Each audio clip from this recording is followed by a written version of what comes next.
I'm a professional ballet dancer for a living, but I also do some modeling in my spare time. Last weekend, I was doing a latex shoot. Before anybody says anything, it wasn't anything fetish-wise. It was just a shoot that called for wearing more uncommon types of fabrics. My outfit was a black full-body catsuit, so think of a skin-tight garment that covers from neck to toe, including gloves. If you've ever put on a wetsuit, then you can probably imagine how much of a pain it is. It's a pretty in-depth process that involves lots of baby powder, a lot of sweat, and some less than ladylike stances. Dressing usually takes anywhere from 20 to 25 minutes start to finish. I always dread it, but can't argue with the results. Anyway, my boyfriend was in my dressing room as I was getting changed. He doesn't always come along for shoots, but I needed him that day because my car is being repaired and we needed to go somewhere afterwards. His one kinda annoying thing is that he talks to me while I'm getting changed even though I very politely asked him to let me do it in peace. If I'm just putting on a dress or something less complicated, it's not a problem. But with latex, you have to concentrate, seriously. My facial expression is pretty similar to when I'm doing heavy leg presses or squats at the gym, so that the garment slips on correctly and, more importantly, you don't rip it. It's very easy to tear if you're not careful. And a full-body catsuit can cost upwards of $700 to $800 minimum. So as I'm struggling, may have been on the floor on my back with my feet up on a chair, pushing my butt up to get the garment over my hips, he won't stop talking. Come on, girl, you got this. Do you want help? I don't think you put on enough baby powder. Babe, you got this, get that big ass in there. And I politely asked him several times to just let me concentrate. He responds by saying, relax, I'm just trying to help, before patting me on the butt. I'd had enough. I demanded he stand outside because he was being super distracting and I couldn't afford to rip the garment. I didn't ask him to help because there's a technique to getting latex on and he doesn't have it. He got all pissy and was like, whatever, maybe you need a bigger size anyway, before leaving the shoot completely and taking the car. I had to get an Uber home after the shoot. On one hand, I was getting super frustrated, I was hot and sweaty, and combined with my kinda short temper, I was getting pissed off that I couldn't get the suit on. On the other hand, I asked him multiple times not to comment or distract me. And I never indicated that I was in the mood to be touched.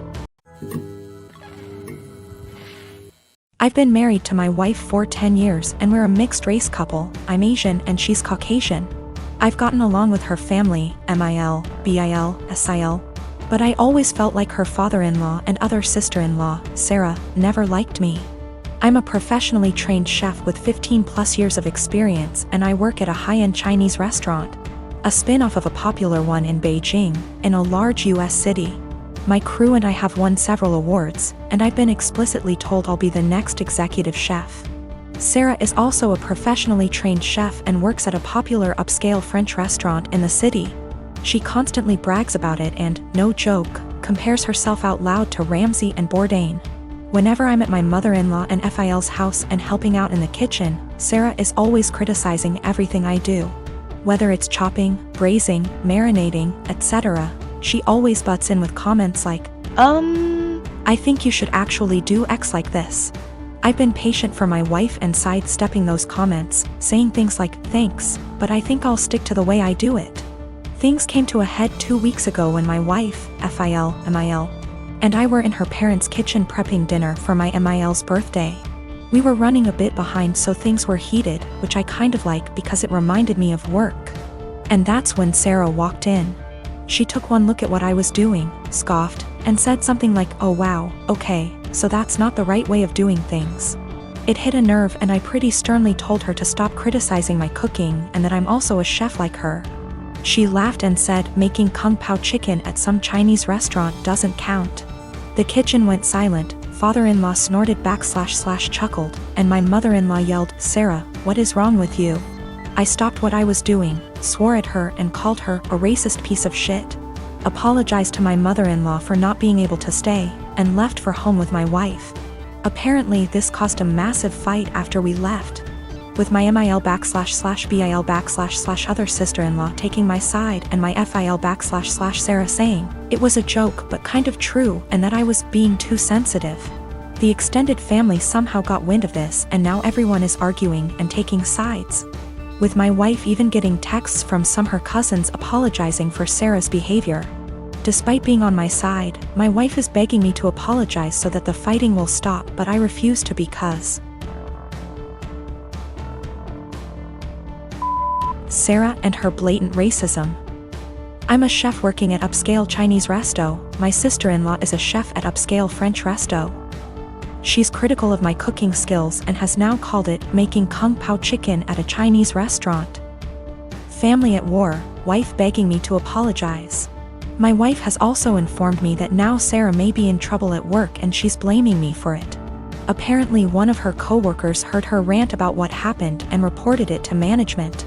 So it looks like one of my wife's cousins found this post and put it on Sarah's Facebook wall going, "This is you, right?" Her FB friends are starting to comment with things like, "If this is you, Sarah, then I'm disappointed. I think Sarah's still at work, shit might be hitting the fan soon," and now my wife is pissed too. My wife got a call from Asiel. From wife's paraphrasing. Sarah started screaming / crying at her the moment my wife picked up and said that she just got demoted because of her Asian slur husband. Apparently some of her co-workers have her on FB and showed the post to management, which combined with her earlier rant, double whammied her back to being a line cook, and now she might get fired. My wife solidly on my side after taking the verbal abuse from Sarah. Recently I got engaged to my amazing fiancée Amy. I was the happiest I have ever been when Amy said yes, and was nothing but excited for our wedding. We started planning the venues, the dates, and the invites. When talking about who to invite, we both agreed to invite out co-workers as we have worked in our respective jobs for years and like them all. As I checked that off the list, Amy spoke up and said everyone from my job can come except my work friend Tally. Tally is also one of my close friends, so this surprised me that Amy didn't want to invite her. She has met Tally multiple times and there didn't seem to be any issues.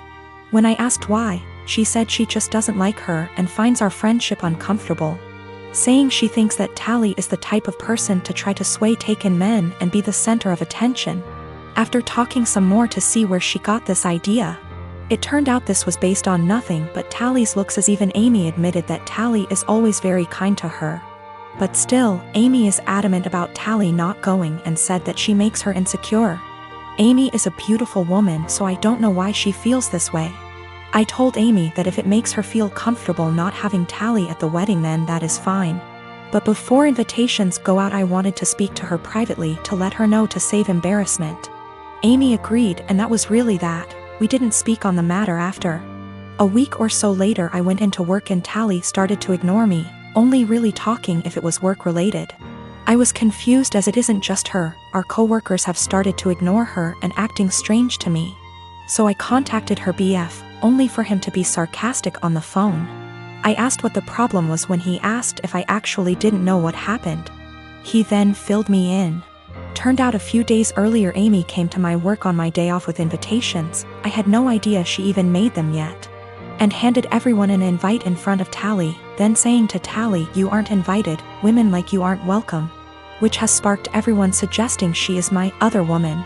Since then she has been harassed by some guys at work and shunned by the women. She is now looking for another job. This pissed me off and I apologized profusely as I didn't know. When I got home that night, I confronted Amy about this. She denied it at first, but then told me she did it, but it is now not an issue because she's quitting her job. I flipped on her, saying how she clearly didn't trust me to say and that she crossed a line doing all this behind my back. She didn't see the problem and got upset, asking me why I'm so mad, me responding, "If we are really going to get married, get your insecurities in check and grow up." I stayed at a friend's since but have had texts from Amy, her friends, and her mother saying for this and that Amy doesn't deserve this treatment. I have made many attempts to speak to Tally privately to find out what was happening prior to contacting her BF. She brushed me off by saying she either had work to do or that there was nothing to talk about. No one would really speak to me, so I contacted her BF as a last resort. Her BF says he is going to pass on to Tally what I said to him on the phone. The wedding is currently on hold, that is also why I'm staying at my friend's. Need some distance to figure stuff out. Nothing has or ever will happen with Tally, no feelings, nothing adult, absolutely nothing. Tally is happy and in love, her boyfriend is someone I also consider a close friend. I was happy with Amy prior to this. And Tally is more like a sister to me. Unfortunately, due to what Amy has done, all I can really do is damage control. Of course I am planning to explain to everyone what has happened. I do not want Tally to be going through this. She is a genuinely kind person who does not deserve any of this. Me and my girlfriend have never fought, we get along fine. We have been living together for 9 years now, and have been dating for 12 years. We have a healthy sex life, we both have decent jobs that bring in decent money. In the past we talked about marriage a lot and would often joke about what our wedding would be like, yes. I know how stupidly lame this sounds, however we always agreed we needed to settle down first. We bought a house about 1.5 years ago, and were finally able to settle down. Our work schedules normalized, we were able to remove a huge waste of time from commuting. And we were finally able to take various activities after work, e.g., dancing classes, cooking classes, etc. We were able to finally settle down. Finally we decided to take a week off and unplug on the week of 12-year anniversary. She wanted to go camping and hiking, and do the things we used to do when we were first dating. Unbeknownst to her, I secretly decided to pick the exact same area where we met to do our hiking / camping trip. 2 weeks ago as we are leaving she realizes where we are going and becomes ecstatic, and gushes about how romantic I am. More or less everything seems perfect. We do our hike, and we unpack, set up, and by sundown everything feels perfect. So I decided to pop the question. This is where everything kind of falls apart. I ask her, and she just says no. We literally went from I love yous to the single most awkward silence I have ever had in my life in the time span of about a minute. We sat there kind of not saying anything before she says she is tired and goes to bed. She basically proceeds to cry herself to sleep while I sat there doing nothing. I basically didn't sleep, and the next morning, she says she wants to go home. So we pack up and have a really awkward 3-hour hike back to our car. There were a few times where things kind of felt normal and we were joking around like we used to be for a bit. On the way back home, we are talking and chatting normally, but it just feels awkward. At one point we stopped for coffee, and asked if she wanted to talk about what happened, and all I got was a curt no. This is followed by another extremely long silence for the rest of the drive home. We finally get home and I unpack everything while she goes off to bed. She is going to bed. Cue more crying. I tried really hard to talk to her, but she pretty much told me that she just needs time to be alone and think. The next day she tells me she is going to take some time and see her family, which is literally on the other side of the country. It has been about 2 weeks since I dropped her off at the airport. She sent me a few messages to tell me she is fine, and that she needs some more time to think. Her best friend has been asking me every other day about what is going on with her, since she hasn't really been responding at all. I know she is okay, though, due to her posting some pictures of her and her family on Instagram. But it just feels really weird.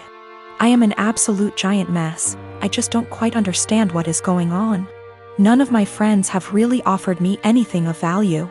I just feel if I didn't ask the question everything would be absolutely fine, and I don't really understand what is going on.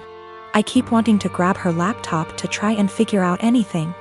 I am not close to her parents at all, but I trust her and want to respect her space, but I don't know when she is coming back.